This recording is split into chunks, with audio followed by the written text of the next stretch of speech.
Bonsoir à tous et bienvenue pour cette nouvelle émission des commissaires de course. Après nos petits previews, nos petites présentations qui vous permettront de suivre au mieux la saison 2025, on va se focaliser dès aujourd'hui sur les premiers débriefs, parce que ça fait déjà quasiment un mois que la saison a commencé. Et pour m'accompagner ce soir, comme d'habitude, j'ai avec moi Seb. Salut Seb.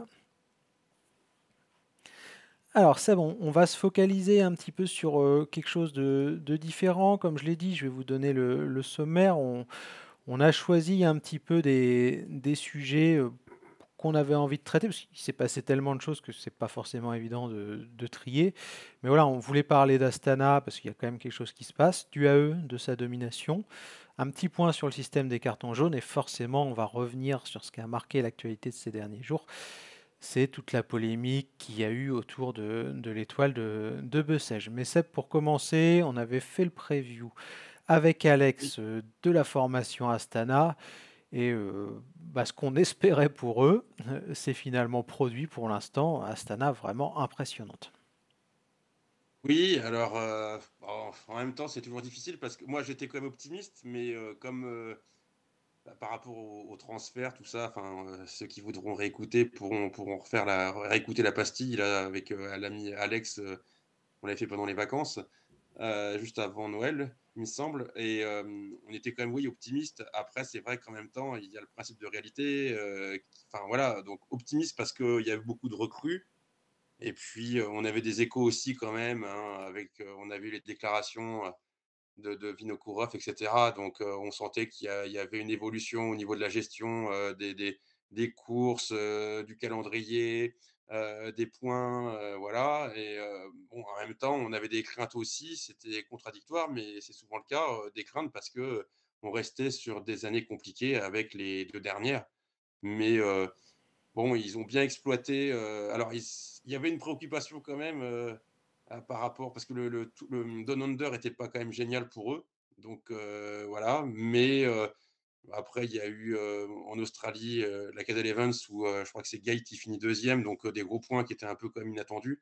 Et puis par contre, où on les attendait, c'était sur les courses en Espagne et là, ils ont fait plusieurs top 10.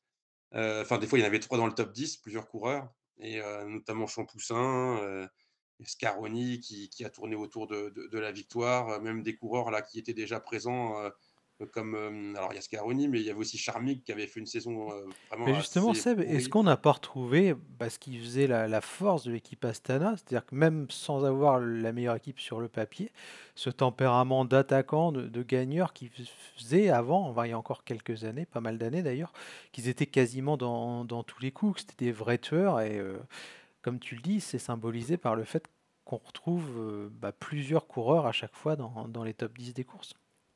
En même temps, de les retrouver à plusieurs, c'était pas forcément une surprise parce qu'ils courent après les points et ça va être comme ça tout le temps. Alors moi, ce que j'en pense, c'est que ça reste quand même, d'avoir, un des enfin, entre guillemets, une problématique par rapport, aux victoires qui vont peut-être pas être si nombreuses que ça parce qu'il va pas y avoir un train où il va à part pour les sprints, hein, et encore pour les sprints, des fois, ils ont sprinté à 2 sur les courses avec, Canter et puis avec Malucelli notamment. Mais même pour les sprints, ils vont faire ça.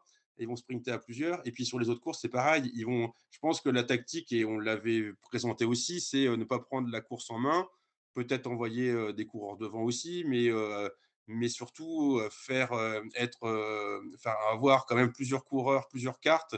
Et par contre, il y aura pas forcément un collectif en ce sens qu'il ne va pas y avoir un coureur qui va se sacrifier pour les autres. Et ils vont tous essayer d'être présents et d'essayer de faire des places, et on pourra en retrouver, alors maintenant, bon, faut dire que le calendrier là est voilà, même s'il y avait, des belles équipes en Espagne notamment, bon, sur les courses World Tour, ça va être quand même plus difficile. Ouais, Quand justement, on c'est va être la sur des question que je voulais te poser, Seb. On a l'habitude d'avoir des résultats parfois un peu curieux en début de saison. Est-ce que pour toi, le soufflet risque de retomber à partir du début du mois de mars ou même fin février, quand on aura le week-end d'ouverture en Belgique, puis de Paris-Nice, Tirreno, etc. Ou est-ce que tu penses que, grâce à toute la confiance qu'ils ont accumulée là en un mois, ils peuvent, entre guillemets, surfer plus longtemps sur la vague? alors je pense que ça sera entre les 2. C'est-à-dire ils vont se tasser un petit peu. mais en même temps, je les vois pas, entre guillemets, «se ratatiner». C'est-à-dire que, ça sera meilleur que l'année dernière, je pense. Enfin, tu me diras, c'est peut-être pas forcément bien difficile, mais il y aura peut-être moins de gros points, mais il y en aura encore et peut-être même plusieurs coureurs qui peuvent essayer de scorer et en plus, ce qui est intéressant, c'est qu'il y a des coureurs là, on a beaucoup vu Champoussin, on a beaucoup vu Scaroni, alors peut-être qu'on va continuer à les voir, mais il y en a d'autres qu'on voit pas trop encore et qu'on va voir un peu plus et j'en avais parlé, lors de la preview, a avec Alex et avec toi. Par exemple, Mike Tennyson, il a fait qu'une journée de course où il était quand même assez impressionnant parce qu'il finit 8e alors que c'était quand même assez difficile, et il était dans les points, mais on le voit plus là. Ils sont au taille day, comme beaucoup, et on va le revoir sur des courses où, en général, il est pas trop mauvais, avec par contre, une liberté qu'il avait peut-être pas jusqu'à maintenant, même s'il sera associé à Bettiol. On va le voir sur le Newsblad, par exemple et sur ce genre de course-là, bon, après dans cette course-là, tu peux finir 4-5e comme tu peux finir dans un petit groupe où ils sont une vingtaine et où du coup ça va être plus anecdotique et moins de points, mais il sera là. Et il y a d'autres coureurs sur d'autres terrains. Alors, où j'ai des craintes, moi, c'est pour Paris-Nice parce que on a déjà quelques échos des compositions. J'ai des craintes. En plus, Paris-Nice, c'est une course qui est compliquée avec le vent, le cas échéant, le mauvais temps. Voilà, ça peut être compliqué. Mais par contre, par exemple, à Tirreno, il y aura une grande partie des Italiens et un coureur comme Fortunato qui n'a pas encore commencé sa saison, qui a été le plus gros pourvoyeur de points en 2024. Il est toujours dans l'équipe et je le vois bien être régulier encore et faire des top 10 ou des top 12 qui vont rapporter des points, voire peut-être des étapes, des points par-ci, points par-là. Et donc, même si ça baisse un peu pavillon, il y aura encore quand même ces coureurs-là qui vont émerger et faire des points. Et puis, bah, par contre, c'est ce que j'expliquais tout à l'heure, j'ai des craintes par rapport aux victoires. Il n'y en aura pas beaucoup encore, je pense, parce qu'on va privilégier les points, le surnombre, plutôt que de sacrifier des coureurs. Mais ça va sans doute rapporter des points intéressants. Et c'est ça qui me fait dire qu'au final, il ne devrait pas si mal s'en sortir. Alors après, la question, c'est toujours la même, c'est mais ça, c'est beaucoup trop tôt pour le dire, mais est-ce qu'ils vont pouvoir rattraper tous les points, ce qui est l'objectif, Alors, je pense que Seb, je sais pas si tu seras voilà. d'accord avec ça, mais on pourra peut-être faire un premier point de passage après Paris-Nice, justement, après cette première séquence, après Tirreno, Oui, l'Estradé. c'est ça. Oui, à peu près à Milan-San Remo, enfin avant Milan-San Remo, on pourrait déjà avoir, ouais, on pourrait avoir, déjà Ouais, puis Seb, on le des sait, c'est vrai que projections. l'appétit vient en mangeant. Je vous mets le classement de First Cycling. Je vous ai pas mis d'ailleurs le comparatif, mais c'est juste sur l'année là. Mais il y a déjà plus que 4000 points d'écart entre Cofidis et Astana quasiment, parce que bah, dans cette idée Mmh. d'optimisation, on l'a encore vu aujourd'hui, Fedorov va chercher 70 points sur le chrono des championnats d'Asie. Kanter a mis quelques points, je crois 3 à Oman. Il y aura la course en ligne en Asie. Je rappelle que le vainqueur, c'est 250 points. C'est énorme. Le barème n'est pas bon, mais bon, Astana a largement raison d'en profiter comme d'autres sur ces petites failles entre guillemets du règlement. Et c'est vrai que bah, ce mois de février, il est peut-être vital pour Astana dans le sens où si jamais on arrive à reprendre encore 5 voire 600 points de plus par rapport aux concurrents, on sera peut-être à moins de 3500 points. Et là, c'est plus du tout la même histoire. Alors, ça fait encore un chemin énorme, mais psychologiquement, tu mets la pression sur l'adversaire. Et c'est un peu comme dans tous les sports co, comme au foot, quoi. T'arrives, t'es en pleine confiance et tu vois jusqu'où ça te mène, quoi. Oui, ça, on en avait parlé aussi, donc il fallait ça pour la confiance, pour les booster, donc c'est le cas. Bon, après, il y a une belle lutte, tu l'as déjà indiqué, je crois, évidemment, par rapport à Cofidis et par rapport à Cofidis, on a l'impression, pour reprendre l'image, là, que ça va être un peu, de la boxe. C'est-à-dire que, bah, voilà, ils mettent un uppercut et les autres vont en Oui, mettre parce un que autre et Cofidis fait un cetera. très bon début de saison, il faut le dire aussi. Ils sont septième au classement ce matin de Mmh. l'UCI, donc ils n'ont pas du tout à rougir par rapport à ce Et qu'ils font mais depuis le début. heureusement parce que s'il n'y avait pas eu ce début de saison-là, et bah, ils ont perdu combien? Ils sont à 600, 600 ils ont points, mais perdu c'est vrai six que si tu 600 points, étais c'est ça? au niveau d'IF, par exemple, vous voyez sur le tableau Ouais, IF Intermarché qui sont plutôt à environ à 200 points, là, ça pourrait faire déjà 1000 points de perdus sur un mois, quoi. c'est ça, donc ils ont très bien limité la casse, même mieux que je pensais. Et sur le plan Ap des succès aussi, on peut s'attarder rapidement sur Cofidis, Seb. Oui, C'est pas seulement les points. Je sais que toi, en plus, t'es pas trop fan du classement. Mais Cocard qui va gagner une étape au Down Under, c'est quand même très intéressant. Valentin Ferron qui, pour sa première course, je crois, va claquer oui, la Marseillaise, c'est plutôt positif, quoi. et avec donc du coup, une des grandes différences entre les 2 équipes que l'on cite, c'est-à-dire que Astana qui mise sur le surnombre, ce qui fait qu'il y a moins de victoires, et puis Cofidis qui, elle, mise plus sur les têtes de gondole, les têtes d'affiche, Mmh. et qui par contre gagne plus. Et donc ça fait moins de points au final quand même parce qu'il y a moins de coureurs pour scorer, mais au final ça vient quand même compenser la perte, et ça explique donc du coup l'écart qui aurait pu être beaucoup plus grand s'il n'y avait pas eu toutes ces places et ces victoires. Mais par contre en termes de victoires, c'est sûr que Cofidis, bah, on a eu des belles, et ça s'est bien goupillé. Et par contre, voilà, par rapport à Astana, bah, il y a plus de possibilités, il y a plus de profondeur dans l'effectif pour pouvoir scorer, alors que chez Cofidis, il y a plus de victoires, mais c'est concentré sur moins de coureurs. Voilà un peu la synthèse entre les deux équipes, si on fait les comparaisons. Ouais, voilà un petit peu le décor et bien entendu, on continuera à suivre. Ce sera forcément notre fil rouge, comme tous les ans, ce classement UCI et cette lutte pour le maintien. On va passer à notre deuxième partie, Seb, si tu le veux bien. Vous le voyez à l'écran également, UAE Team Emirates XRG maintenant, parce que c'est l'appellation officielle. Mm. Bah, déjà, marche sur l'eau. On a vu un Jonathan Narvaez, pardon, très impressionnant au Tour Down Under, vraiment supérieur à la concurrence. On a vu les jeunes pépites dominatrices à Majorque. On a même les gars de la Devo qui se mettent à gagner à droite et à gauche. Bah, la question, elle est toute simple, Seb. Est-ce qu'on est encore parti pour une année de surdomination de la UAE?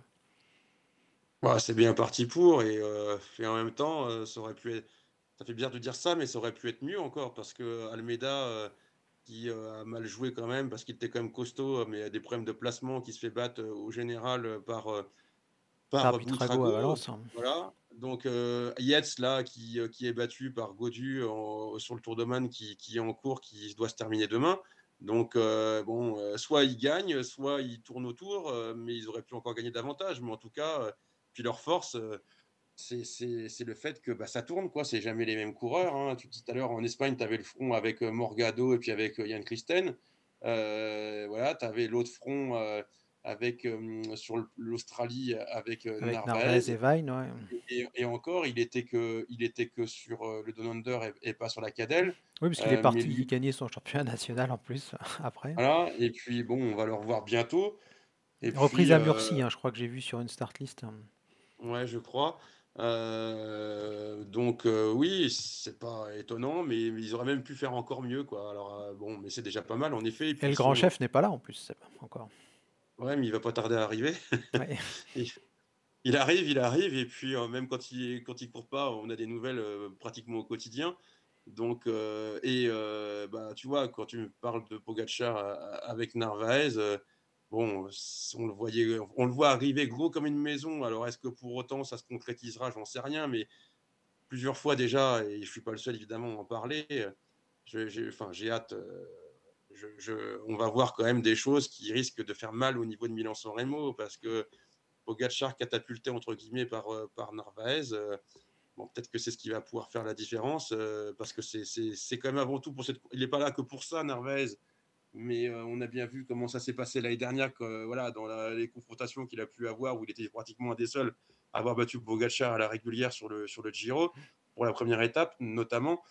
Bon, il y a ça en tête dans l'équipe, en perspective de Milan-San Remo. Ou alors ils nous préparent autre chose, et ils envoient Narvaez pour flouer les autres équipes, mais je pense pas. Pogacar veut tellement gagner Milan-San Remo que ça devrait plutôt être l'inverse, avec Narvaez qui le propulse. Donc ça, on le verra. J'anticipe. Là, on n'est pas sur le bilan, on est sur l'avenir. Mais en tout cas, oui, oui, il y a des beaux résultats de l'équipe, mais en même temps, bon, vu l'équipe en question et voilà tous ces coureurs, c'est pas forcément étonnant non plus. Tiens, Seb, la question à 10 000 euros, parce qu'on est quand même sur la plus grande équipe du peloton, avec des conseillers en communication qui, j'imagine, Mm. vérifient ou font attention à tout ce qui se dit, à tout ce qui se poste. Pourquoi est-ce qu'on se retrouve avec une vidéo de Tadej Pogacar dans la trouée d'Arambert? Parce que j'ai l'impression qu'on s'est amusé là dans l'équipe, et qu'on a voulu taquiner, et que on sait comment que ça marche, et que tout de suite on a voulu faire croire que, enfin ça c'est mon analyse, et je l'ai vu qu'en Belgique c'était un peu la même analyse, parce je crois que c'est Wellens qui a pris la vidéo là, enfin avec son portable, je ne sais quoi, si j'ai bien entendu, enfin si j'ai bien suivi ce qui s'est dit. Il était en train de s'entraîner au niveau sur le parcours du Tour des Flandres et il a poussé pour aller voir la Tour d'Arambert, mais semble-t-il dans une perspective d'amusement et on s'est douté que ça allait fleurir partout parce que ça a été mis sur son compte Instagram aussi, tout ça, et que tout de suite, on se disait que tiens, que bah, forcément, ça allait fleurir sur le fait, s'il fait ça, c'est pour pouvoir être à Paris-Roubaix, etc. Et j'ai l'impression qu'on s'en est un peu amusé Oui. de tout Mais de ça et manière qu'on plus a... sérieuse, Seb, on sent quand même qu'il en a envie, Pogacar, de Roubaix. Bon, là, je pense qu'il n'aura pas l'autorisation, puis c'est pas l'année pour. Il y a un Mmh. mondial qui est fait pour lui.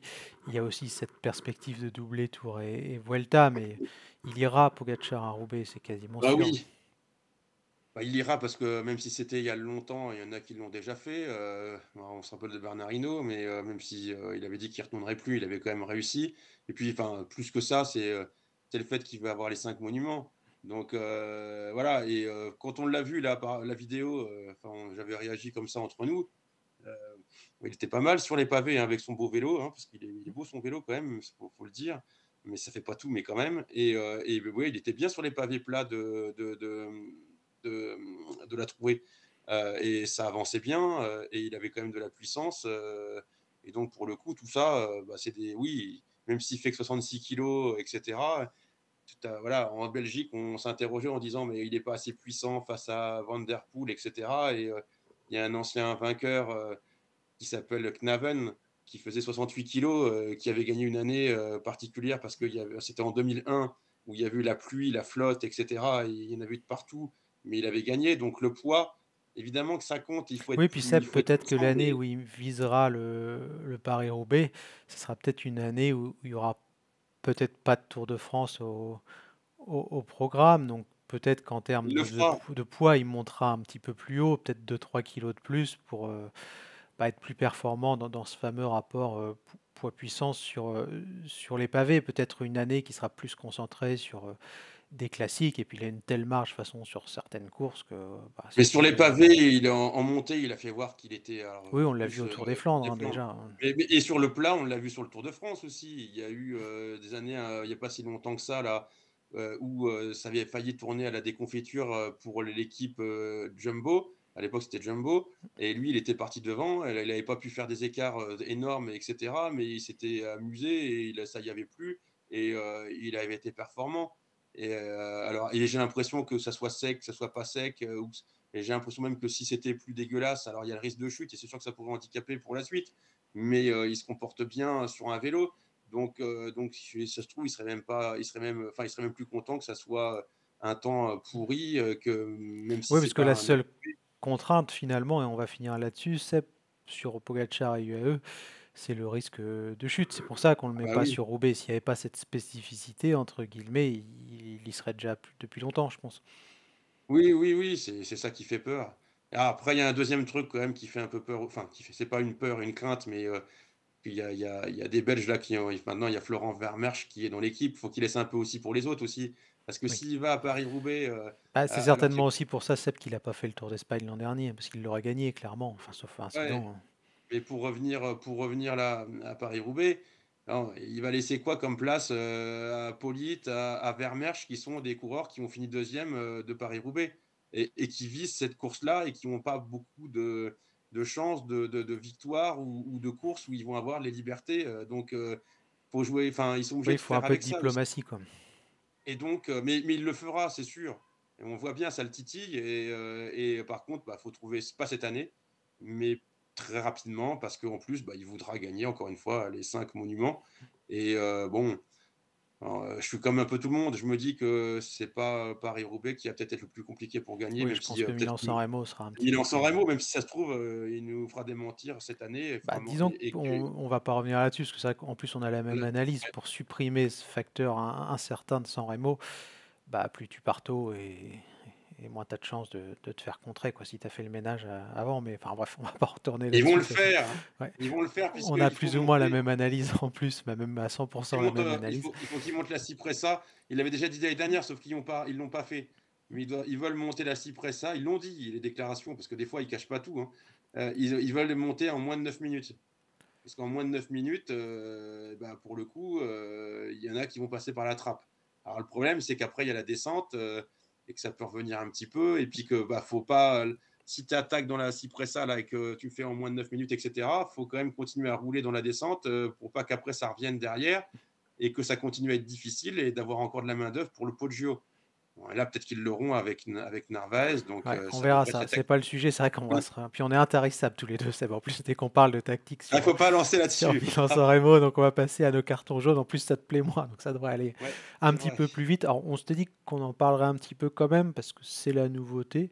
On est tous les deux d'accord en plus que c'est une bonne initiative de la part de l'UCI et on voulait vous montrer justement un petit peu à quoi ça ressemblait pour ceux qui n'ont pas suivi. Seb, déjà dire qu'il y a 3 coureurs, si je ne dis pas de bêtises, qui ont déjà été sanctionnés, tous les trois pour la même raison, c'est-à-dire des poissons pilotes ou des coureurs qui changent de ligne tout simplement dans le final. Alors pour répertorier, il y a Ruben Guerrero et Ivan Romeo de chez Movistar, et on l'avait suivi en janvier, Danny Van Poppel de la Red Bull Bora Hansgrohe.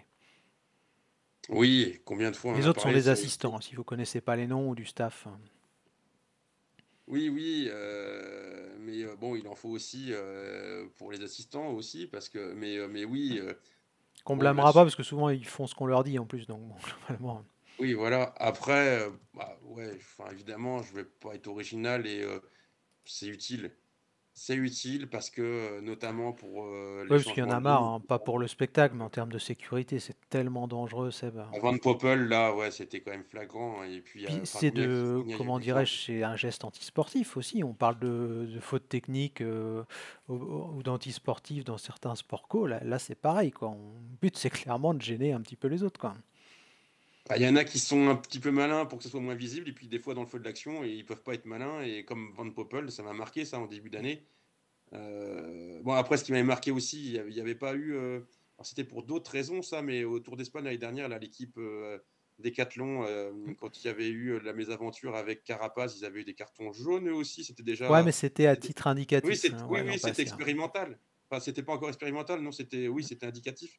Mais bon, il y aura des débats là-dessus, mais en tout cas, Justement, Seb, pour ce les. qui va être intéressant, parce qu'on va aller vite sur cette Hmm. partie-là, parce que c'est pas celle qui te passionne le plus, puis on en est Non. qu'au début.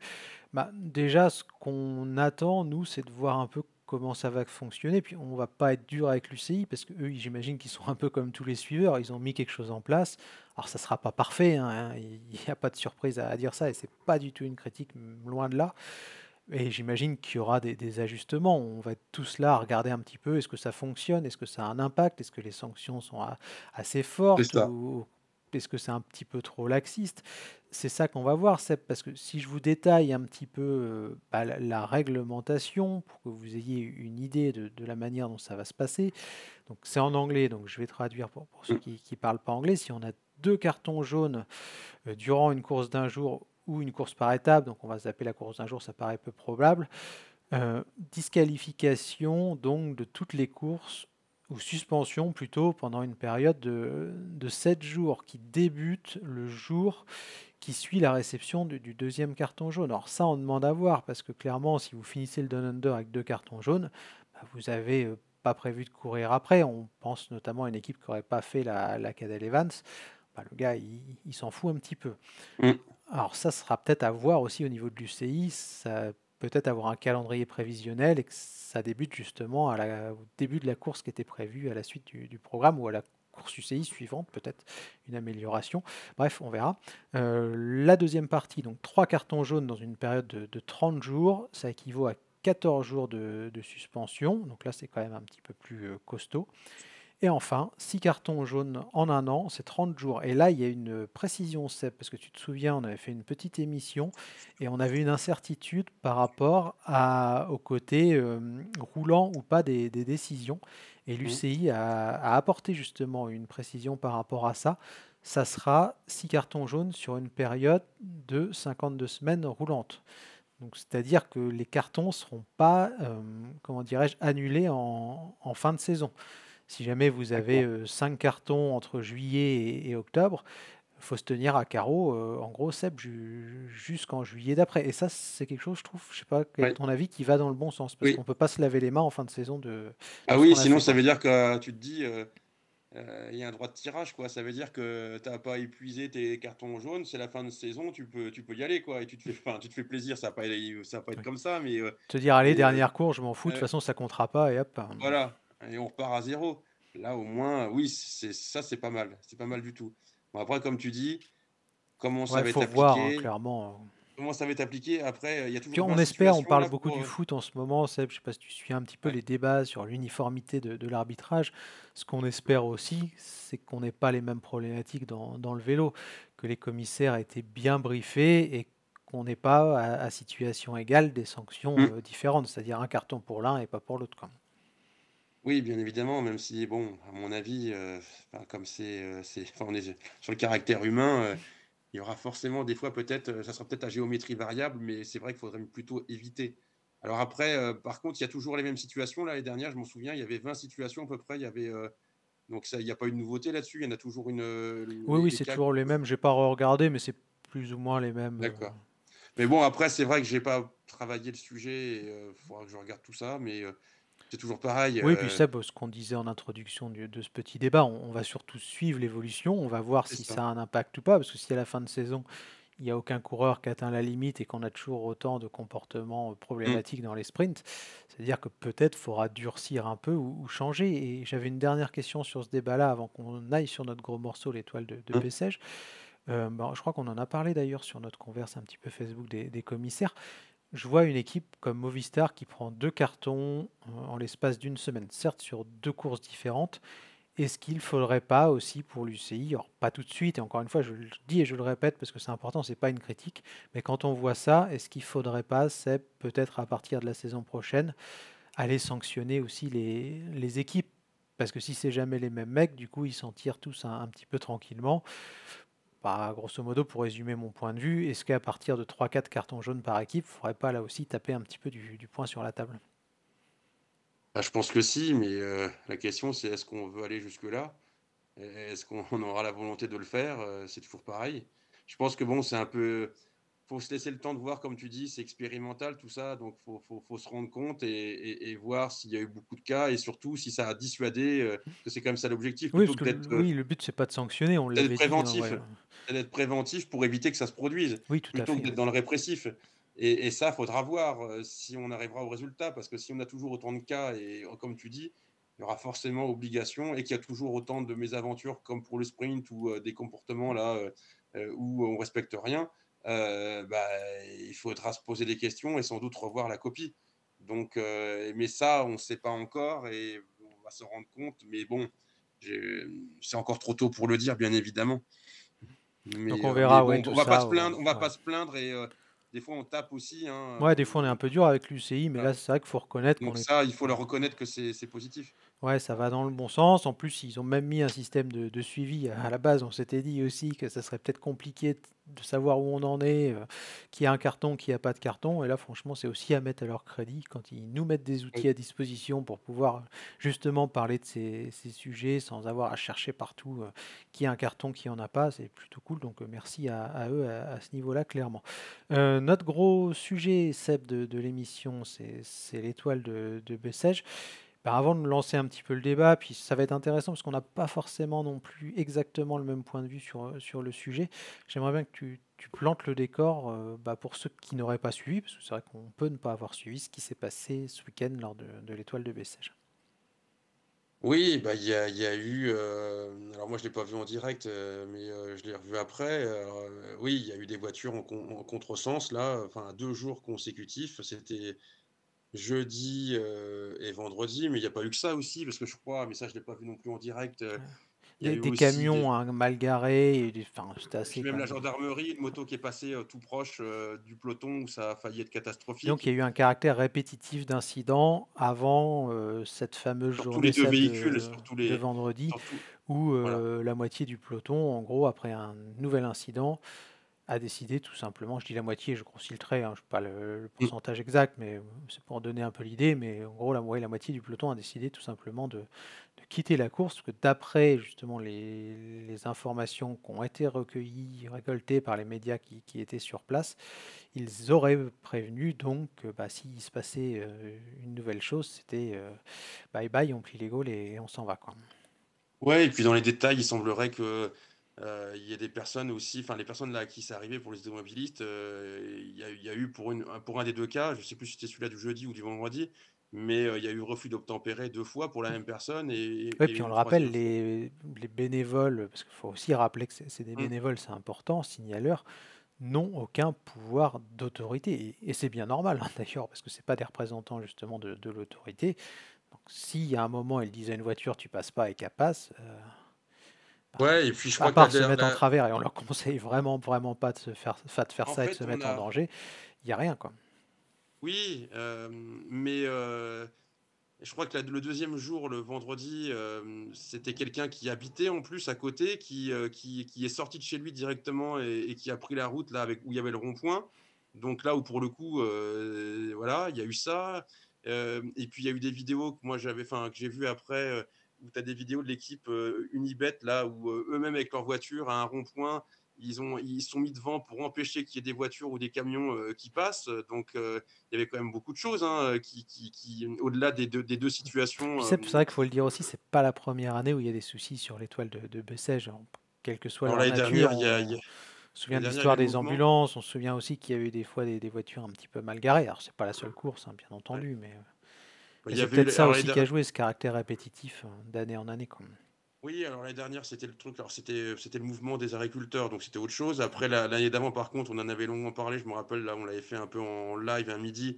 Il y avait eu l'histoire là avec la chute, sur le pont, là, où on avait vu Ferron qui était parti, dans le décor, et l'étape avait été annulée, donc ça fait, 2 enfin, ça faisait 2 ans avant où il y avait une étape qui était annulée, donc forcément ça faisait beaucoup.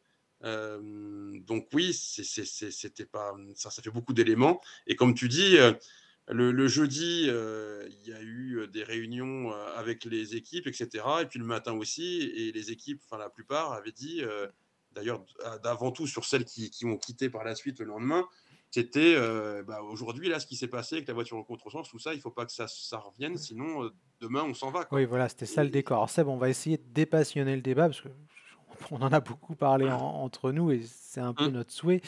C'est qu'on s'aperçoit aussi, enfin moi je m'aperçois en tout cas, bah, il y a très peu de raisons. J'ai l'impression que chacun joue sa partition, essaye de jouer sur la corde sensible pour avoir l'opinion publique de son côté, en mode bah, si vous me critiquez, vous êtes méchant, qu'est-ce que c'est ouais. dur d'organiser des courses, on est les petites équipes, oulala, c'est les méchants, c'est les grands. Alors de l'autre côté, il y a aussi des problèmes en mode sécurité avant tout, mais parfois ça peut peut-être aussi arranger de mettre ce facteur-là en avant.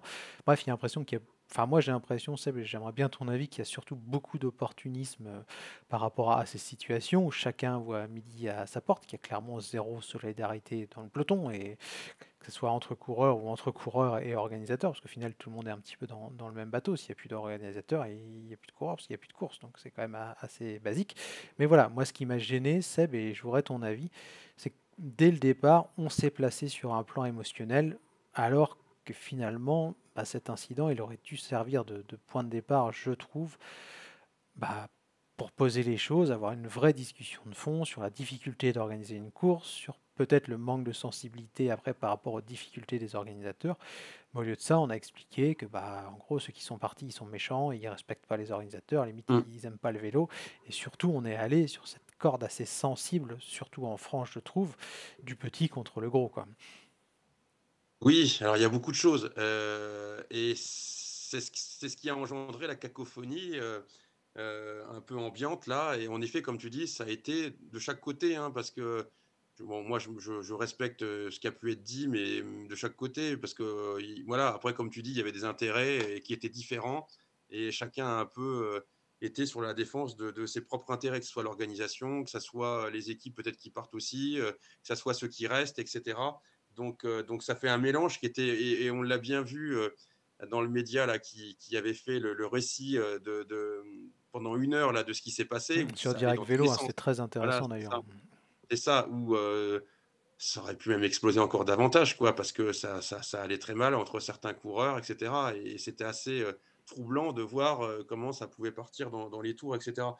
Donc, oui, ça a été sur, l'émotion et bah, après, avec la course là, à chaud comme ça, c'est difficile il y avait pas de recul, hein, y compris pour l'organisatrice et c'est pas lui jeter la pierre non plus. C'est que, bah, avec l'émotion, le risque, c'est bien ça, c'est que tu peux aussi, être trop, passionné et trop sur la corde, Ouais, puis émotion Seb, il y a eu un et discours, moi, trop qui dans le m'a truc. gêné, c'est que pas forcément l'organisatrice, hein, je veux pas la blâmer. Nous, on reconnaît tout à fait que bah, c'est Mmh. dur d'organiser des courses, Oui. que sans bénévoles, il se passerait pas grand-chose.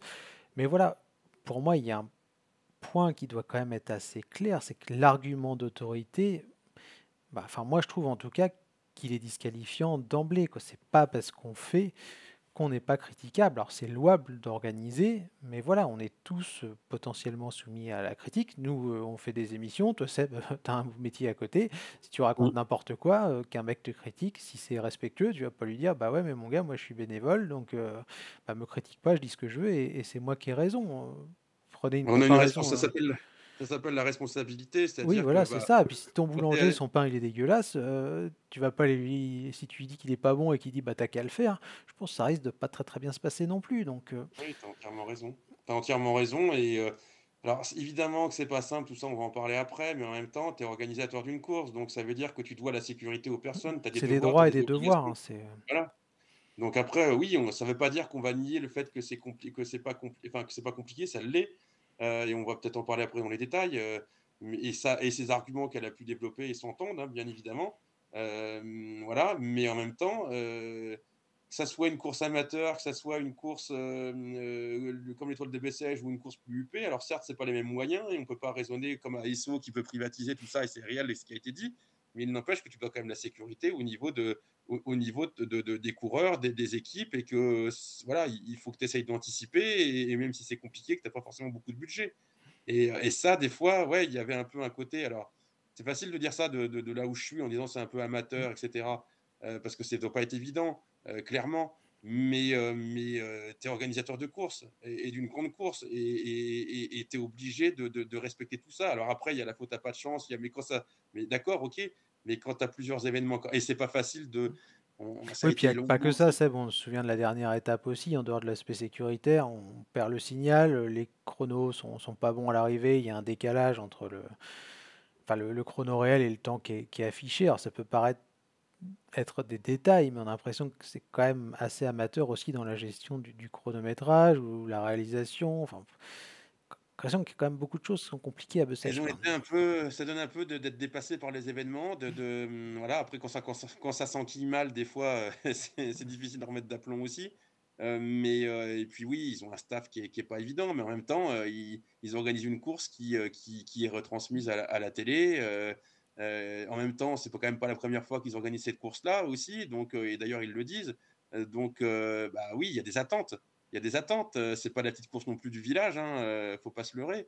Donc tu es en attente de tout ça et c'est pour ça que, bah, des grosses équipes chevronnées comme ça, bah, il y a Oui, pas puis ça, ça, il il y a faut pas aussi le dire, les grosses équipes qui se barrent, bah, elles font pas non plus de gaieté de cœur. J'ai entendu des arguments qui expliquaient en gros que bah, ils étaient contents parce qu'il pleuvait, mais on est sur des équipes qui sont archi professionnelles et pas forcément que celles qui se barrent, hein, toutes.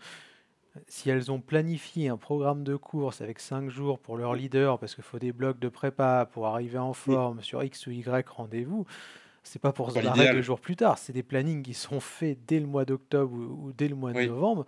Donc je pense que personne n'est parti de gaieté de cœur. Et bah, ça aussi, c'est un c'est pas argument l'idéal. auquel il faut tordre le cou, je pense, parce que il n'y a pas de Oui, plaisir oui, oui. à se barrer, ça n'a pas de sens. Tu fais pas déplacer des mecs pour trouver un prétexte après, ou alors tu fais d'autres courses, hein. Il y avait Oman, il y avait Valence, enfin, il y avait d'autres opportunités d'aller courir, quoi. Oui, alors c'est pareil, il faut faire attention parce que tu peux faire dire tout et le contraire, mais en effet, je te rejoins là-dessus. Bon, tu viens sur une course, c'est quand même handicapant parce que alors après on va te dire: «Il pouvait rester», OK, mais on connaît les conditions. C'est quand même dommageable parce qu'au final, bah, tu perds des jours de course et que c'est important et qu'on sait que toutes ces courses de préparation-là, ça va servir notamment, moi je pense toujours aux coureurs de classiques. Tu as besoin des courses à étapes comme celle-ci et avec ce mauvais temps, mais également plusieurs jours pour te roder pour les événements qui vont arriver, comme tout à l'heure on parlait du Het Nieuwsblad. Et donc si tu loupes, 2-3 jours de course, quelles que soient les raisons, bah, c'est faut que tu compenses ailleurs, soit par d'autres courses, soit par un surentraînement et cetera si tu viens pour une course, c'est pour la terminer, mais y compris pour ces grosses structures. Voilà, alors après pour autant, bon, il y avait quand même la météo et puis c'est quand même vrai que je pense que ça aurait été une autre course que l'Étoile de Bessèges, ça aurait été une course Oui, plus si ça avait été huppée. Paris-Nice, je pense que là, Ouais, par contre, faut ces le dire, hein, équipes-là ne aussi. sont Enfin, pas parties. ne serait peut-être pas parti, et surtout si c'était le Tour de France. Bon, après, on va dire le Tour de France, ça peut pas arriver, mais on sait jamais. Enfin, on a déjà vu quelques événements Oui, aussi là, faut où il être peut juste quand même. aussi, c'est vrai que tu as raison de le rappeler, si l'épreuve avait été plus grosse, les conditions auraient forcément été différentes. Et il y a aussi un aspect sur lequel je voudrais aller, parce que ça m'a quand même dérangé d'opposer français et étrangers. Je trouve que surtout dans le contexte actuel, c'est assez malsain d'aller sur ce terrain-là de la part de certains. Et, et pour essayer justement de dépassionner un peu le débat, est-ce que c'est pas logique aussi, Seb, que les équipes étrangères aient moins de sensibilité pour une étoile de Bessèges que nos formations tricolores, dans le sens où ils n'ont pas grandi avec ces courses-là. Et ça serait peut-être pareil dans le sens inverse. Si la situation s'était déroulée, je sais pas, au King Lake ou à la Crow Race, peut-être que les équipes françaises présentes se seraient elles aussi barrées et que les équipes croates, bon, il n'y en a pas, mais vous voyez un peu l'idée, elles seraient restées. Est-ce que ça rentre pas aussi en ligne de compte, ça qu'on est moins attaché à l'histoire de l'épreuve, qu'on est peut-être un peu moins à l'organisateur, qu'on a peut-être moins vu la course gamin à la télé ou au bord de la route. Enfin, peut-être que je me trompe, hein, mais je voudrais ton avis aussi Non, mais là-dessus. ça, oui, ça joue, mais ça joue dans un sens comme dans l'autre. Moi, je comprends en même temps aussi, et je vais pas, voilà, on peut critiquer, mais je peux comprendre aussi que des équipes comme Saint-Michel, etc. Mais est-ce que c'est pas D'ailleurs, le positionnement de Decathlon qui est problématique au final là-dedans? Parce que c'est une équipe française, c'est la seule qui s'en va finalement. bah oui, oui, oui. D'ailleurs, dans les fans, tout ça, on se pose des questions. Et puis en plus, alors évidemment, ils disent c'est la sécurité, etc. Mais c'est très laconique. Ils auraient pu essayer d'expliquer les choses et ils n'ont pas voulu, si j'ai bien compris.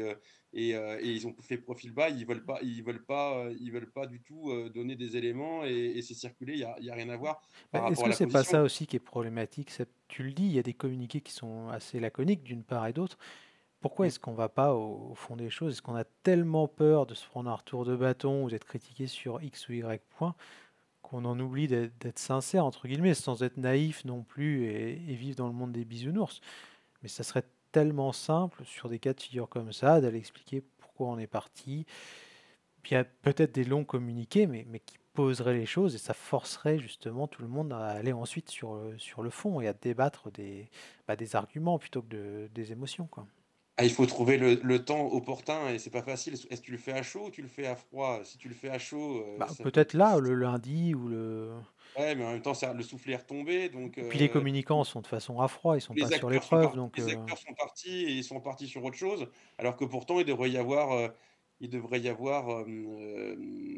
je veux dire, il devrait y avoir réunion d'instances, de choses pour qu'à un moment donné, il puisse y avoir, des puis on aurait mesures pu où imaginer, Seb, une conférence de presse des équipes qui partent tout simplement. Il y avait assez de médias présents sur place qui ça avaient s'est tous beaucoup de fait. questions, je pense. Oui, mais il y a des choses à redire aussi Ça serait peut-être le minimum qu'on doit justement aux suiveurs dans ces cas-là. oui, Au mais foot, c'est ce qui se passe. C'est une conférence de oui, mais presse. c'était tellement chaotique. C'était tellement chaotique la façon dont ça s'est fait. Quand tu regardes le récit qui est fait, parce qu'on peut revenir sur Ah, mais je veux certains dire, le points. soir à l'hôtel, ou le lendemain matin, tu peux organiser une Ah oui, conférence de presse parce que et. parce que sur le moment, quel bordel ça a été quand même. Alors je dis pas que c'est simple, mais les coureurs qui voulaient, par exemple, comme Lotto, il y avait Dely et puis Verstropper, je crois, qui étaient partis dans la Oui, puis le voiture, et pire, puis les Seb, autres qui étaient. allant sur Kern Pharma, qui reste et qui le Oui, lendemain se barre. Pourquoi il se barre le lendemain? Enfin, soit alors qui tu. restent, mais qui au départ croyaient que ça, ils allaient pas repartir. Et puis après, Ou la Unibet course qui croyait repart. qu'il pouvait repartir le lendemain. Tu dit la maîtrise des Oui, règlements non, parfois. mais Kern Pharma, la course repart et ils repartent ils ont connaissance de l'information et donc ils remontent sur leur vélo, mais ils sont derrière. Ils sont obligés d'attendre d'arrêter la course pour que Kern Pharma revienne dans la course. Et puis après, bah, ils roulent derrière quand il Et y puis avait tout ça pour l'échappée qu'il devant. s'en aille le lendemain matin, quoi. Et le lendemain matin, ils sont plus là. Ouais, ou Donc il y Unibet, avait une pareil, hein, on le cacophonie. dit dans ce qu'on a lu un peu à droite à gauche, qui n'avait pas compris et qui pensait qu'il s'il s'arrêtait, il pouvait repartir Et le chez lendemain. Lotto, c'est pareil. Chez Lotto, les autres auraient continué. C'est simplement qu'ils ont pas eu la bonne information. Ils étaient partis au bus, et alors que Dolly et Verstropher étaient dans les voitures. Et il y a eu une cacophonie là pour savoir ça repartait pas. Puis même nous, hein, on suivait ça de loin, mais on se disait ça va repartir, ça va pas repartir. Il y en avait une quarantaine, vingtaine qui voulaient repartir. Et puis après, voilà. Enfin, il y a tout le récit qui était vraiment très précis Ouais, allez lire de sur la Direct course. Vélo, hein, sincèrement, c'est Et, assez intéressant. et ça devait être quand même assez particulier de vivre ça là, parce que évidemment, heureusement, on vit pas ça tous les jours, mais ça allait dans tous les sens. Il y avait aucun contrôle, il y avait aucune maîtrise sur le ton de l'émotion. avec même aussi des plaisanteries, parce qu'il y en avait certains qui disaient: «Mais oui, mais on va pouvoir faire des points et cetera, c'est super et Oui, parce que cetera». Seb, tiens, justement, tu me lances et c'est parfait, on va essayer d'avancer un petit peu dans le débat. Est-ce que ce qui est pas gênant aussi, certes, on a peut-être raison de critiquer bah, les équipes qui sont parties, chacun se fera son point de vue, hein. Encore une fois, et on voit que c'est assez tendu, même sur Alors les un réseaux. point là-dessus quand même, un point important là-dessus, parce qu'il y a quand même quand c'est comme ça, qu'il y a un mouvement, enfin, qu'il y a des protestations, il y a des coureurs qui sont «référencés» entre guillemets, qui sont étiquetés, qui font partie du syndicat des Mm. coureurs là, du Oui, des syndicat référents, ouais. professionnel. Et il y avait Benjamin Thomas, il y avait Dries de Bont et il y avait Lascano. Mm, c'est Et ça. donc ils ont procédé à un vote là, et il y en a donc Benjamin Thomas, il s'est expliqué longuement, et voilà, il partait sur le fait de continuer, et les 2 autres ont dit: «On s'arrête», et normalement, il devait y avoir une majorité, et la majorité, elle a pas été écoutée non plus. Alors moi, je suis pas pour, Bah, le problème, voilà, c'est que c'est juste. chacun fait ce qu'il veut en fonction de son équipe, c'est ça, il n'y a pas de... Et donc c'était la cacophonie totale aussi par rapport à ça, parce qu'il y avait une majorité quand même, alors parmi ces représentants-là qui étaient référencés, qui au final, voulaient arrêter, et au final c'est reparti. Donc, alors moi c'est pas pour critiquer, c'est simplement que c'était très brouillon, quoi. Alors, c'était vraiment, le chaos, quoi, comme Ouais, ça a puis été, Seb, repris. comme je le disais, pour essayer d'avancer un peu, on peut, chacun a son avis, encore une fois, c'est vraiment intéressant, je trouve, d'aller sur le fond. Si on Mmh. parle des équipes qui sont restées, et encore une fois, dans cette idée de pas penser qu'on est dans un monde de bisounours, on va pas citer d'équipe, et puis en plus, voilà, on ne sait pas si c'est à 100% le cas, mais s'il y en a qui sont peut-être partis, comme tu le disais, parce que du coup, les conditions météo étaient pas non plus top, et que s'il avait fait beau, peut-être qu'on aurait fait un effort supplémentaire. Dans l'autre sens, on peut aussi imaginer, comme on est dans un monde archi compétitif, archi concurrentiel, surtout dans le sport, que certains bah, étaient peut-être bien contents qu'il y ait la moitié du peloton qui se barre, parce que dans 3 mois, tout le monde aura oublié ce qui s'est passé à Bessèges. On se rappellera juste des points UCI qu'on a marqués, des podiums qu'on a réalisés. Et comme chaque équipe a des intérêts qui divergent de celle du copain, chacun voit midi à sa porte. Et clairement, dans ce genre de cas, ça a arrangé, je pense, un paquet de monde que la moitié du peloton s'en aille, quoi. Bon, après, il faut qu'on reste mesuré quand même, parce que je pense qu'ils Pas, auraient pas dans le préféré sens où qu'il ils étaient contents, mais voilà, je pense que quand voilà, ils ont ils auraient réfléchi, préféré qu'il y ait pas ces événements-là, et puis qu'il y ait une course un peu entre guillemets «normale». Mais, pour puis il y a autant, peut-être bah, des après il y coureurs a des équipes, après on n'est pas dans le secret des dieux, qui sont restés, qui oui, voulaient peut-être se et qu'est-ce barrer, et les staffs ont dit, attendez les gars, vous êtes mignons, la moitié du peloton s'en va, nous on a des objectifs, vous restez quoi. en fait, je pense qu'il y a tous les cas de figure. On en avait discuté. Il y a ceux qui, ont été sommés de continuer, il y a ceux qui ont été sommés d'arrêter. Enfin, c'était ça la cacophonie, c'est que ça allait dans tous les sens, et comme tu l'as dit tout à l'heure, il y a des intérêts de part et d'autre, et sans qu'il forcément je pense qu'on aurait évidemment préféré qu'il y ait pas tous ces événements-là et que ça se passe bien. Il n'empêche que, bah, après oui, je peux comprendre aussi, mais en même temps, ils ne se sont pas cachés, hein, ces des équipes-là, hein. Ils ont voulu continuer. Ils ont voulu continuer pour plusieurs raisons, parce qu'ils voulaient quand même sauver la course, parce que c'est vrai que, bon, ça peut être difficile si la course ne va pas jusqu'au bout, même si ça va rester difficile. Et puis en même temps, je comprends aussi qu'il y ait des équipes, ils ont des calendriers qui sont très Oui, réduits, qui parce sont que que sur le Saint-Michel, territoire clairement, français. alors je dis pas que c'est ce qu'ils ont voulu, hein, loin de là, encore une fois, j'accuse personne, bien au contraire, mais c'est juste de donner quelques clés de compréhension et un Mmh. son de cloche un petit peu différent. Mais ils ont fait la course de leur vie, 88 points sur 2 points, avec une concurrence qui était celle du départ. C'était quand même assez inespéré. Alors c'était assez génial, hein, pour Saint-Michel d'être avec 3 coureurs, Broyard, Delacroix et Champion comme ça, sur les pentes du Mont Bouquet, mais ça leur est jamais arrivé, quoi. Oui, oui, oui, oui, enfin, je veux dire, ils ont Après bien eu les absents raison. ont toujours tort, hein, mais Mais ça démontre justement qu'ils ont eu raison sur un point comptable, sur un plan comptable, au niveau des résultats. Parce que s'ils avaient arrêté, il n'y aurait pas eu tous ces points-là, et qui dit en effet qu'ils vont pouvoir faire des résultats, je l'espère pour eux, hein, mais des résultats, sur d'autres courses. Après, en même temps, pour leur défense, bon, je peux comprendre qu'il y a pas beaucoup de jours de course pour eux. C'est concentré sur le territoire français, même si on les voit parfois sur certaines courses, à l'extérieur. Donc si tu enlèves cette course-là, il va te rester ah quoi oui, aussi tout à fait, on comme comprend. vision? Comme vision, et puis après, bon, alors ils l'ont dit ça, donc au final, ils ont quand même été honnêtes là-dessus, il faut aussi le reconnaître. Après, même Ah oui, s'ils ont c'est pas une accès à critique, c'est juste pour voilà. essayer d'expliquer que chacun a des On a intérêts entendu tout différents, quoi. aussi là-dessus, mais on a entendu tout en fait de chaque côté, donc on essaye de on n'a pas la vérité, mais ce qu'on veut dire, c'est que voilà, c'est respectable aussi, mais il y avait des intérêts qui étaient différents. C'est ce qu'on essaye de reprendre Bah, disons que c'est aujourd'hui, plus facile d'être avec du recul. respectable quand les intérêts sont alignés avec ceux de l'organisateur, quoi. Oui, et c'est vrai qu'ils ont plutôt mis en avant, même s'ils ont en effet évoqué le fait, qu'il fallait vivre et cetera, que c'était compliqué. Mmh. Ils ont quand même mis en avant aussi le fait qu'il fallait que la course puisse Oui. perdurer, parce que sinon ça allait être la fin des courses. Alors ça Oui, se puis défend Seb, ça pour aussi, finir là-dessus, on a aussi vu des communiqués ces derniers jours où clairement tu sens que les gens, encore une fois, je vais citer personne, ou les mmh, entités vont dans le sens du vent. On sait tous comment ça marche. Là, ouais. aujourd'hui, en France, enfin, aller dire que les équipes ont eu raison de se barrer, je pense que c'est pas trop une bonne idée pour être populaire. Par contre, si on va expliquer via une petite phrase ou un petit mot les méchantes grosses équipes étrangères, voilà, soutien aux organisateurs, qu'est-ce que c'est dur d'organiser une course, là tu peux être sûr que tu vas avoir 50 likes et que du coup tu passes pour un mec Oui, bien, alors qu'au final il y a aussi de l'opportunisme chez les suiveurs qui vont parfois dans le sens du vent parce que c'est bien pratique quand même. ouais, oui, oui, mais je te rejoins. Mais en même temps, tu as aussi le discours contraire où j'ai vu des fois en disant: «Mais, ceux qui restent, ils sont pas pour la sécurité», alors qu'ils Oui sont cette aussi. problématique Et là certainement on est en tête encore une aussi. fois dans une dimension qui n'est pas raisonnée, où on se sert de la sécurité, entre guillemets, et c'est important, Seb, que tu le rappelles, parce que j'avais oublié, j'avais pensé à ça ce matin, mais j'avais complètement zappé. Et c'est important que tu le soulignes. L'argument sécuritaire vaut aussi parfois comme argument d'autorité, en mode nous, on est pour la sécurité des coureurs.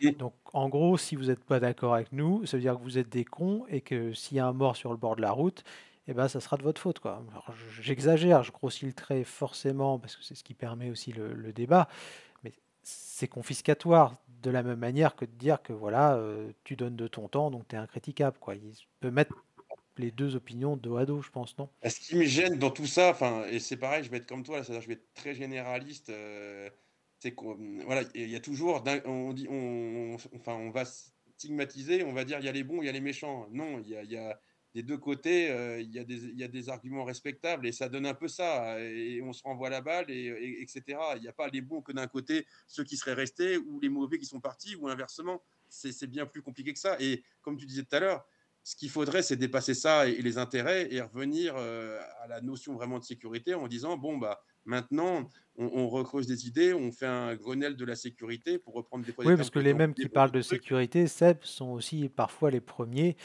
à mettre le plus de fric possible en recherche et développement pour avoir des machines qui vont de plus en plus vite dans les descentes, qui sont de plus en plus légères, qui sont peut-être aussi pas aussi solides qu'avant. Et voilà, ça aussi, ça procure des accidents. Faut pas raconter À un d'histoire, moment quoi. donné, ça me fait penser, alors c'est plus du cyclisme là, mais et puis c'est beaucoup plus ancien, mais une époque où j'aimais beaucoup la Formule 1 et cetera, c'était, les années 90 là, avec, le côté, avec l'accident de d'Ayrton Senna, Ayrton mais il y avait pas Senna, eu ouais. que ça à Imola et où pour le coup, il avait fallu, vraiment qu'il y ait ça pour qu'il puisse y avoir quelque chose et on peut pas en arriver là. Il faut parce qu'il y avait il y avait des trucs qui avaient été changés au niveau également de des du règlement sur le fond plat, sur des trucs, tout ça, enfin et qui fait que c'était devenu très dangereux et que il y a peut-être pas que ça qui fait qu'il y a eu l'accident parce que mais au final, c'était un enchaînement de causes et qui font que, bah, derrière, il y avait quand même des morts au niveau de pilotes et qu'il y avait des associations là, de pilotes là, qui s'étaient plus réunies depuis les années 80 pour tout ce qui était sécuritaire.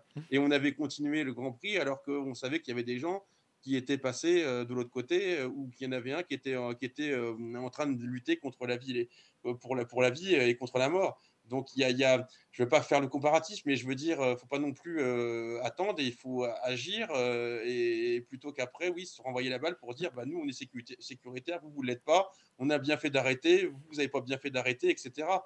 Parce que c'est pas ça l'objectif, c'est qu'à un moment donné, il faut repartir de l'avant et anticiper et se dire: «Qu'est-ce qu'on met? Comment on peut faire?» On met les problèmes sur la table, là, qu'elle a pu, évoquer aussi, hein, Oui, il faut une vraie l'organisatrice. table ronde. Et comment on fait pour les petites courses, parce qu'il y a des frais qui augmentent de plus en plus, au niveau, des pouvoirs Oui, publics, puis au c'est niveau de pour la être juste, gendarmerie, on pour tape sur mobilisation. Bessèges, mais moi, Parce pour que citer quelques épreuves, le Tour de Pologne, il y a quand même souvent des soucis, il est toujours en World Tour. Le Tour mmh, de Turquie, les arrivées en faux plat descendant, c'était quand même assez répétitif. Le Tour De du Pays Burgos. Basque, il y a quand même quelques soucis et des arrivées un petit peu bizarres, on se souvient de la saison passée. Donc Oui, voilà, en World Tour, ça arrive aussi, il faut être juste avec les oui. organisateurs de Bessèges et dire que c'est quand même aussi plus facile, comme tu l'as évoqué, parfois d'aller taper sur un organisateur qui fait des classes 1 plutôt que de rétrograder un Tour de Oui. Pologne parce que du coup il y a du fric et que c'est du World Tour, quoi.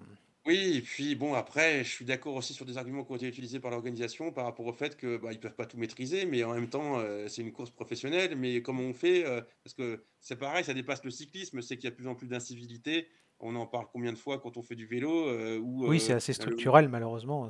bah, voilà, et puis des gens qui forcent les passages, il y en avait peut-être moins par le passé, alors que maintenant Oui, comme des on abrutis qui insultent les caissières dans les supermarchés ou des gens qui ça gueulent au médecin et parce que ça va pas assez vite, etc., ah, il y a un etc. fait il y a un fait «inexorable» entre guillemets qui fait peur et qu'on retrouve également pour, et comment on fait pour pouvoir peut-être Oui, que c'est impossible, c'est hein. vrai qu'on le dit souvent, le sport n'est que le reflet de la société, et là Et on le vérifie, hein.